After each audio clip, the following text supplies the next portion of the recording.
자, 오늘 저는 본문 잠언 16장 1절에서 3절의 말씀을 가지고 믿고 맡기자라는 제목으로 여러분과 함께 오늘 은혜를 나누고 싶습니다. 오늘은 2020년의 마지막 주일이에요. 그리고 졸업 감사 예배로 예배를 드리고 있습니다. 여러분들은 2020년을 어떻게 보낸 것 같으세요? 10점 만점에 여러분들 자신에게 몇 점을 줄 수 있나요?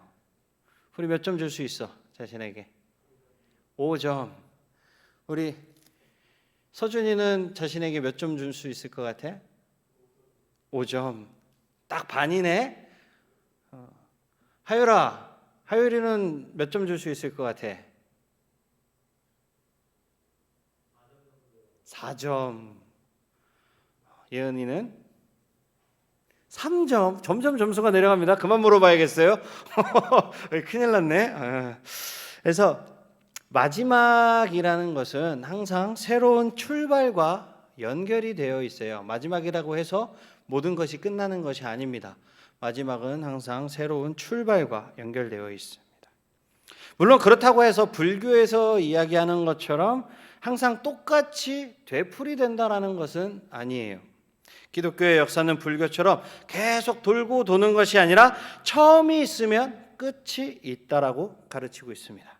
그러므로 마지막은 곧 새로운 출발이라고 할 때 이 새로운 출발은 이전과는 달라야 한다라는 거예요. 예를 들어 중학생이 졸업해서 고등학생이 됩니다. 우리 고등학생은 졸업을 해서 대학생이 되죠. 아니면 사회에 바로 취업을 나갈 수도 있고.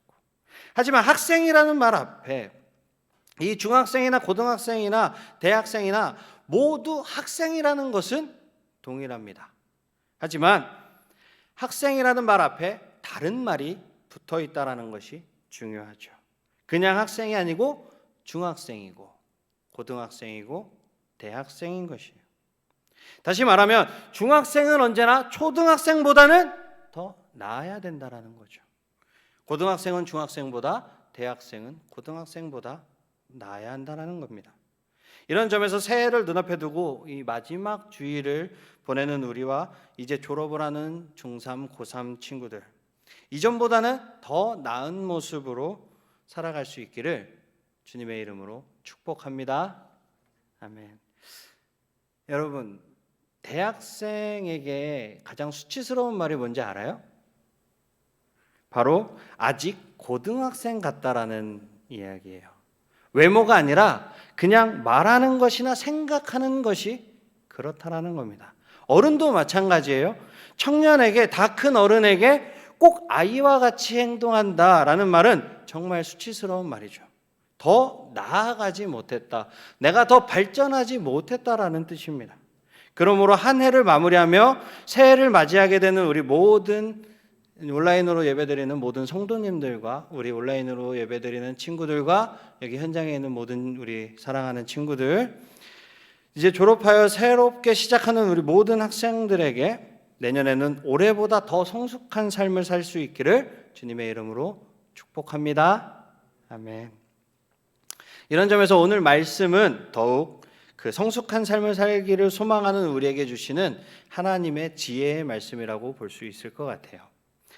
오늘 말씀을 통해서 더욱 성숙한 믿음과 그 믿음의 생활을 하는 우리가 될 수 있기를 간절히 바라시는 여러분들이 되시기를 축복합니다. 오늘 말씀은 성숙한 믿음을 위해 우리에게 필요한 세 가지의 사실을 가르쳐주고 있습니다. 첫 번째는 하나님께서 모든 일을 섭리하고 계신다는 그 사실을 인정해야 한다는 거예요. 우리 본문 1절을 다 같이 한번 읽어보도록 하겠습니다. 시작. 마음의 경영은 사람에게 있어도 말의 응답은 여호와께로부터 나오느니라. 이 말씀은 쉽게 말하면 사람이 일을 계획을 하지만 그 일을 이루시는 분은 여호와 하나님이라는 거예요. 그러므로 우리가 아무리 무엇을 잘 계획하고 인간이 보기에 잘 준비하고 열심히 할지라도 하나님께서 이루시지 않는다면 아무 소용이 없다라는 겁니다. 시편 127편 1, 2절을 보면 똑같은 말씀이 나와요. 여호와께서 집을 세우시지 아니하면 세우는 자의 수고가 헛되며 여호와께서 성을 지키지 아니하시면 파수꾼의 깨어 있음이 헛되도다. 너희가 일찍이 일어나고 늦게 누우며 수고의 떡을 먹음이 헛되도다. 그러므로 여호와께서 그의 사랑하시는 자에게는 잠을 주시는도다. 아멘. 하나님께서 집을 세우시지 않으면 세우는 자의 수고가 헛되다고 얘기하고 있어요. 하나님께서 성을 지키시지 않으시면 아무리 파수꾼이 눈을 부릅뜨고 성을 지키고 있어도 소용이 없다라는 거예요. 아침에 일찍 일어나서 밤 늦게까지 부지런히 일하고 내가 열심을 부릴지라도 하나님께서 결과를 주시지 않으면 헛되다라는 겁니다. 이처럼 성경은 철저하게 하나님께서 우리의 모든 일을 섭리하시고 계신다라고 이야기해주고 있습니다. 여기서 섭리라는 것은 하나님께서 자신의 뜻대로 이 세상을 움직여 간다라는 뜻이에요. 그런데 이처럼 하나님께서 세상의 모든 일을 섭리하신다라고 말하면 우리는 부정적으로 이해하고 말하기 쉬워요. 어떻게 말하냐면 하나님이 다 알아서 하시는데 우리가 무엇을 한다고 해도 무슨 소용이 있겠어? 아무 일도 해서 안 되는 거 아니야? 어차피 하나님이 다 하실 건데? 라고 생각할 수도 있어요. 하지만 하나님의 섭리를 이런 식으로 이해해서는 안 됩니다. 성경은 절대로 하나님께서 모든 일을 다 하시니까 너는 가만히 있어도 된다라고 가르치지 않아요. 오히려 정반대로 가르치고 있습니다. 그 성경은 우리에게 최선을 다하라고 말씀하고 있습니다. 성경은 게으른 것은 분명하게 반대하고 있어요. 그래서 잠언 6장 6절에 보면 게으른 자여 개미에게 가서 그가 하는 것을 보고 지혜를 얻으라라고 이야기하고 있습니다. 부지런한 개미에게 배우라는 것이죠. 그렇다면 우리는 하나님의 섭리를 어떻게 이해하는 게 옳을까요? 무엇보다 하나님의 섭리는 우리가 하나님 앞에서 겸손해야 한다는 것을 가르쳐주고 있습니다. 야고보서 4장 13절에서 14절을 보면 들으라 너희 중에 말하기를 오늘이나 내일이나 우리가 어떤 도시에 가서 거기서 1년을 머물며 장사하여 이익을 보리라 하는 자들아 내일 일을 너희가 알지 못하는도다. 너희 생명이 무엇이냐? 너희는 잠깐 보이다가 없어지는 안개니라 라고 이야기합니다. 사업을 계획하고 있는 모든 사람들에게 야고보는 무엇이라고 얘기합니까? 내일 일을 너희가 알지 못하는도다 라고 이야기합니다. 그러면서 너희는 잠깐 보이다가 없어지는 안개라고 이야기해요. 무슨 뜻이죠?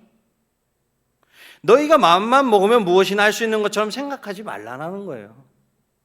너희는 잠깐 보이다가 없어지는 안개와 같은 유한한 존재라는 것입니다. 그러므로 어떻게 말해야 합니까? 야고보서 4장 15절입니다. 너희가 도리어 말하기를 주의 뜻이면 우리가 살기도 하고 이것이나 저것을 하리라 할 것이거늘. 주의 뜻이면 이것저것 하겠다라고 말해야 한다라는 거예요. 하나님의 뜻이라면 이것이든 저것이든 우리가 판단하지 말고 해야 한다라는 것입니다. 즉 하나님 앞에 겸손해야 한다라는 거예요. 하나님이 온 세상의 일을 섭리하신다라는 것은 이처럼 우리가 하나님 앞에 겸손해야 한다라는 것을 가르쳐주는 것입니다. 우리 인생이 우리 마음대로 되는 것이 아니라는 것을 인정하고 겸손하게 하나님의 뜻을 구하며 최선을 다하라는 뜻입니다. 그런데 이처럼 하나님의 섭리를 믿고 주의 뜻대로 살겠다고 생각하는 사람은 정말 어떤 어려움이 와도 그것을 이겨내며 결국은 복된 삶을 살게 되는 것이죠. 이 사실을 잘 보여주는 예가 창세기에 나오는 요셉이에요. 여러분 요셉 이야기 너무나도 잘 알고 계시죠? 요셉의 삶은 정말 고난의 연속이었어요. 그런 것들을 보고 우리는 설상가상이라고 얘기하죠. 눈이 온 뒤에 또 눈이 내린다라는 말인데 요셉의 삶은 그야말로 고난 위에 고난이 덮이고 그 고난 위에 또 고난이 덮이는 정말 겹겹이 고난이 쌓여가는 삶을 살았습니다. 형들의 미움을 받아서 애굽 보디발의 집에 팔려갔죠. 그리고 졸지에 종이 됐어요. 채색 옷을 입는 정말 아버지 야곱의 총애를 받는 요셉이었는데 종이 되어버립니다. 그런데 종으로 인정받아서 또 잘 살았어요. 그런데 갑자기 또 보디발의 아내가 유혹을 하기 시작합니다. 그러나 요셉은 하나님을 두려움으로 그 유혹을 뿌리쳐내죠. 하지만 그 결과로 어떻게 되죠? 감옥에 갇히게 돼요. 감옥에 갇혀서도 사람들에게 배신당하는 어려움을 겪게 되죠.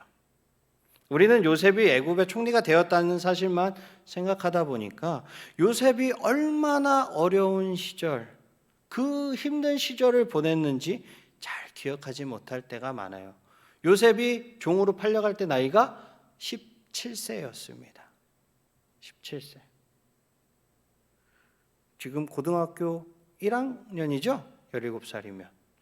곧 우리 중학생들이 졸업해서 올라가는 그 나이가 되네요. 그때 종으로 팔려갔던 거예요.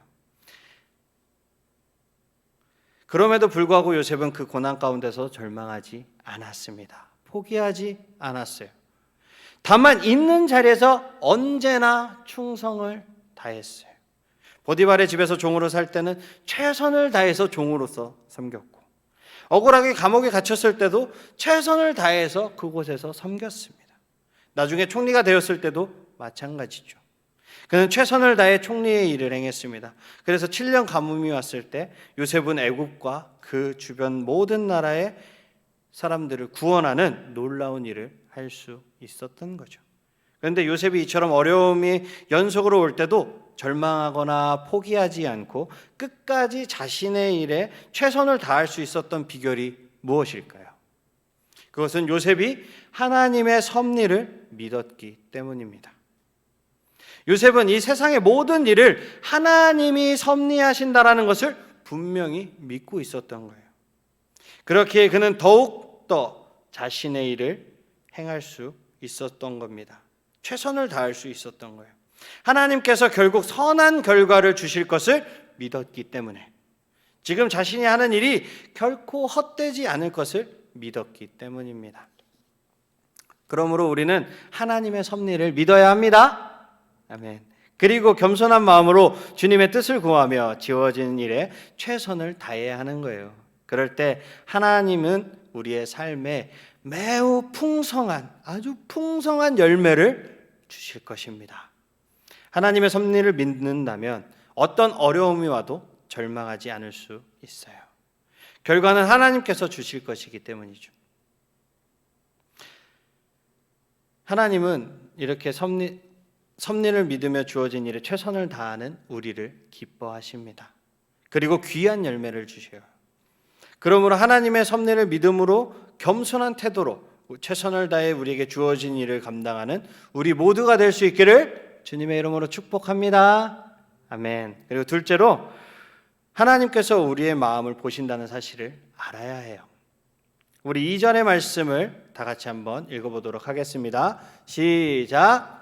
사람의 행위가 자기 보기에는 모두 깨끗하여도 여호와는 심령을 감찰하시느니라. 여러분, 삶의 기준을 우리가 어디다가 두느냐, 이게 정말 중요한,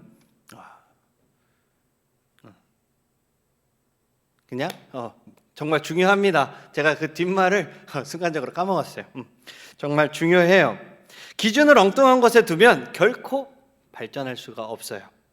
중학생에게 너 왜 그렇게 공부 안 하니? 라고 물었는데 초등학생 동생을 가리키면서 내가 쟤보다는 많이 하잖아 라고 대답한다면 이 학생은 발전할 가능성이 매우 적습니다. 왜냐하면 기준을 잘못 두고 있기 때문이에요. 사람은 본성상 언제나 자기 자신을 더 좋게 보이고 싶어 하려 합니다. 남보다 자신에게 항상 관대하죠. 그래서 오늘 말씀해 보는 것처럼 사람의 행위가 자기가 보기에는 모두 깨끗하다라는 거예요. 실제로 깨끗해서 그런 것이 아니에요. 그렇게 보고 싶은 거예요. 이것이 인간의 죄성이라는 겁니다. 죄라는 것은 하나님을 떠난 것이고, 하나님을 떠났다라는 것은 우리의 절대적인 기준을 잃었다라는 뜻입니다. 그러므로 우리가 보다 성숙한 믿음 생활을 하기 위해서는 무엇을 행해야 할까요? 하나님을 삶의 기준으로 삼는 거예요. 이것을 종교 개혁자들은 코람데우, 많이 들어봤죠. 코람데오. 하나님 앞에서라는 말로 표현했습니다. 종교개혁자들은 언제나 하나님 앞에서 자기 자신의 삶을 돌아봤어요. 즉 삶의 기준을 하나님을 삼았다라는 겁니다. 단순히 남들이 나를 칭찬한다고 해서 우리는 우쭐대면 안 되는 거예요. 사람은 우리의 보이는 모습밖에 보지 못하죠. 하지만 하나님은 우리의 중심을 보십니다. 나의 마음의 그 깊숙한 곳에 있는 마음의 중심을 보시는 거예요. 우리의 마음을 보시고 우리가 하는 모든 일의 동기를 정확하게 꿰뚫어 보십니다. 그러므로 정말 인정받고자 한다면 먼저 하나님께 인정받아야 하는 것입니다. 이런 점에서 다윗은 위대한 하나님의 사람인지 우리가 다윗을 살펴볼 필요가 있어요. 다윗은 장군으로서 이스라엘을 적들로부터 지키고 왕으로서 나라를 잘 다스려서 인정받는 것이 아닙니다. 사도행전 13장 22절에 보면 하나님께서 다윗을 평가하시는데 뭐라고 하시냐면 내 마음에 합한 사람, 내 마음에 맞는 사람이라고 표현을 해주고 있어요. 하나님의 마음에 맞는 사람이 다윗이었던 거예요. 그렇기 때문에 하나님을 삶의 기준으로 삼고 하나님 앞에서 살려고 했던 그 다윗을 하나님은 내 마음에 맞는 사람이라고 하나님께서 인정해 주신 것입니다. 이러한 하나님의 인정은 이 세상에서 얻을 수 있는 명성이나 명예와는 전혀 차원이 다르고 비교조차 할 수 없는 것이죠. 저는 우리 모두가 하나님께 인정받는 사람들이 되기를 주님의 이름으로 축복합니다. 저도 마찬가지고 여러분도 마찬가지예요.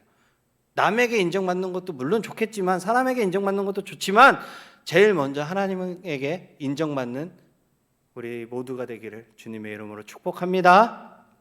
아멘. 그저 보이는 모습만 잘 꾸미고 그런 사람이 안 되었으면 좋겠어요. 저는 개인적으로. 정말 하나님 앞에 신실되게 진실되게 나아가는 여러분들이 되시기를 소망합니다. 그리고 이제 세 번째는 하나님께 맡길 수 있어야 하는 거예요. 오늘 본문 3절을 우리 다 같이 한 번 더 읽도록 하겠습니다. 본문 3절 다 같이 한 목소리 읽어보겠습니다. 시작. 너의 행사를 여호와께 맡기라. 그리하면 내가 경영하는 것이 이루어지리라. 이 3절 말씀은 앞선 1, 2절의 말씀을 결론 짓는 구절이라고 볼 수 있습니다. 하나님의 섭리를 인정하여 겸손하게 최선을 다하는 삶을 살고 하나님 앞에서 살아가는 사람은 당연히 그가 하는 모든 일을 하나님께 맡기게 될 것입니다. 그런데 그렇게 하면 어떤 결과가 주어지게 됩니까? 바로 그리하면 네가 경영하는 것이 이루어지이다. 요한일서 5장 14절 15절에서는 이렇게 이야기합니다. 그를 향하여 우리가 가진 바 담대함이 이것이니 그의 뜻대로 무엇을 구하면 들으심이라. 우리가 무엇이든지 구하는 바를 들으시는 줄을 안즉 우리가 그에게 구한 그것을 얻은 줄을 또한 아느니라. 기도하기만 하면 하나님이 다 들어주실까요? 그것은 아니죠. 만약 그렇게 된다면 그것은 우리에게 복이 아니라 저주입니다. 한 영화가 있는데 신이 되어버렸어요. 어느 날. 그래가지고 로또도 맞고 모든 사람들이 신이 되어버린 거야. 그래서 모든 사람들이 소원이 뭐냐? 로또 복권에 당첨되는 거. 그래가지고 모든 사람이 로또에 당첨되니까 당첨금이 100원. 이게 좋은 겁니까? 내가 원하는 삶입니까 그게?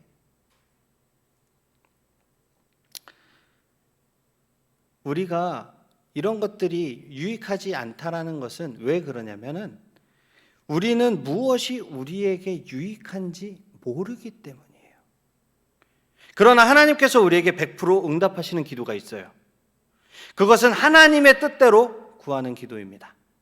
하나님의 뜻을 구하면 반드시 이루어집니다. 왜냐하면 그것이 우리에게 가장 복된 길이기 때문이에요. 하나님은 우리가 정말로 복이 되기를 원하십니다. 그래서 하나님의 뜻대로 되게 해달라는 기도를 가장 기뻐하시는 거예요. 그래서 예수님도 나의 뜻이 아니라 아버지의 뜻대로 되기를 바란다라고 기도하신 것입니다.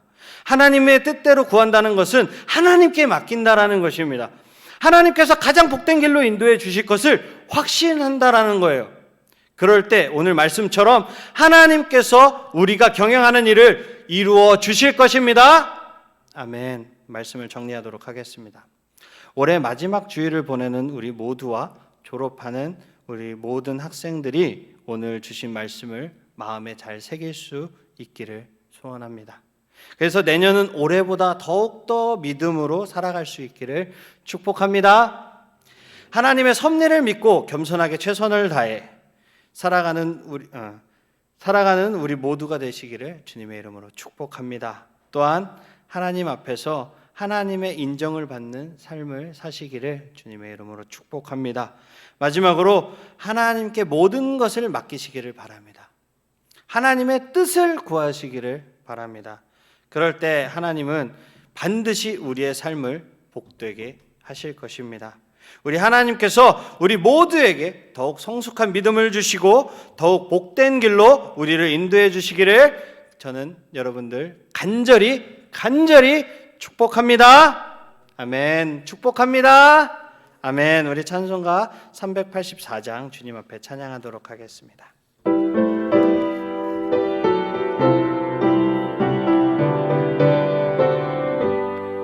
나의 갈 길 나가도록 예수 인도하시니 내 주 안에 있는 긍휼 어찌 의심하리요. 믿음으로 사는 자는 하늘 위로 받겠네.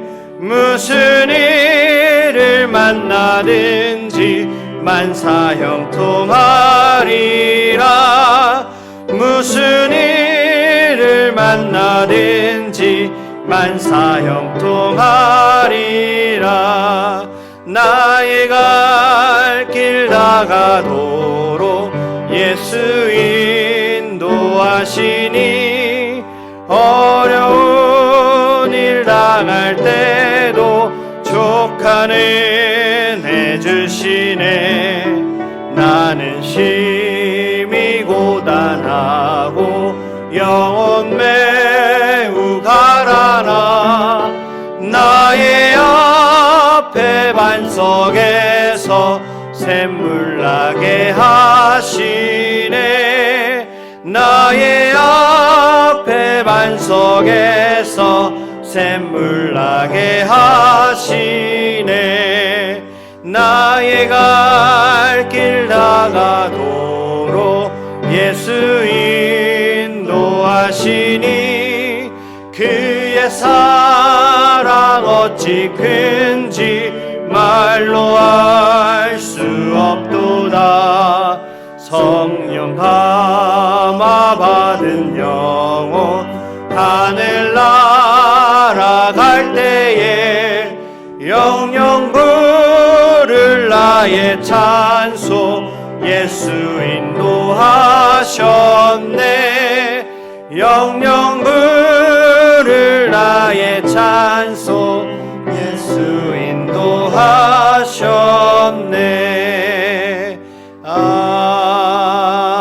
아멘. 제가 기도하도록 하겠습니다. 사랑의 하나님, 우리 친구들이 가는 모든 길을 주님께서 인도하여 주시옵소서. 우리 친구들의 삶이 이전보다 더 의미 있는 삶이 되게 하시고 나의 뜻이 아니라 하나님의 뜻을 구하는 친구들이 다 되게 하여 주시옵소서. 언제나 하나님께서 모든 일을 섭리하고 계신다는 사실을 인정하는 우리 친구들이 되게 하시고 하나님께서 우리의 마음을 보신다는 그 사실을 마음속에 깊이 새기는 우리 귀한 친구들이 되게 하여 주시옵소서. 그리하여서 삶의 모든 것을 하나님께 맡기는 귀한 주님의 자녀들이 다 되게 하여 주시옵소서.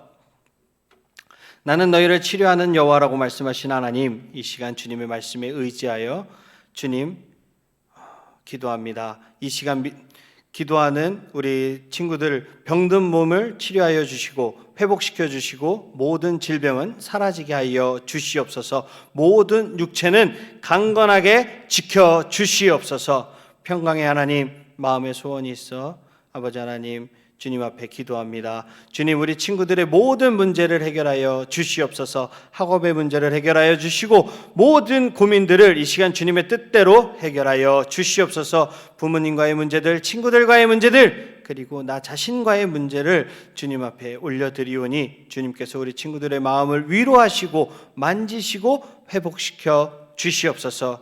공부하는 모든 우리 친구들에게 지혜와 명철을, 그리고 운동하는 모든 친구들에게 아버지 하나님 다치지 않고 운동할 수 있게 하여 주시옵소서. 우리 친구들이 하늘의 비전을 따라가게 하시고 우리 친구들이 가는 모든 길에 꼬리가 되지 않고 머리가 되게 하여 주시고 온전히 그리스도의 향기를 날리는 귀한 우리 청소년부 친구들이 다 되게 하여 주시옵소서. 주님의 영광의 빛을 발하게 하여 주시옵소서. 은혜의 주님, 질병의 세력이 이 땅을 덮고 있습니다. 주님, 이 땅을 회복시켜 주시고 황폐화되어 가는 이 땅에 주님의 자비를 부어 주시옵소서. 주님, 코로나19가 주님의 뜻 가운데 종식되게 하시고 주님을 목소리 높여 찬양하고 예배하게 하여 주시옵소서. 사랑의 주님, 말씀에 감사하여 주님께 귀한 예물 올려드립니다. 각종 예물들, 주정헌금, 주일헌금 주님 앞에 올려드리오니 주님께서 흠양하여 주시고 이 예물이 사용되는 모든 것마다 그리스도의 향기가 흘러넘치게 하시고 귀한 예물이 주님께 이 예물을 드리오니 주님께서 30배, 60배, 100배의 크신 축복을 더하여 주시옵소서. 손이 비어 드리지 못한 손길 가운데 주님께서 동일한 축복을 부어 주시옵소서. 여호와는 내게 복을 주시고 너를 지키시기를 원하며 여호와는 그의 얼굴을 내게 비추사 은혜 베푸시기를 원하며 여호와는 그 얼굴을 내게로 향하여 드사 평강 주시기를 원하노라. 아멘.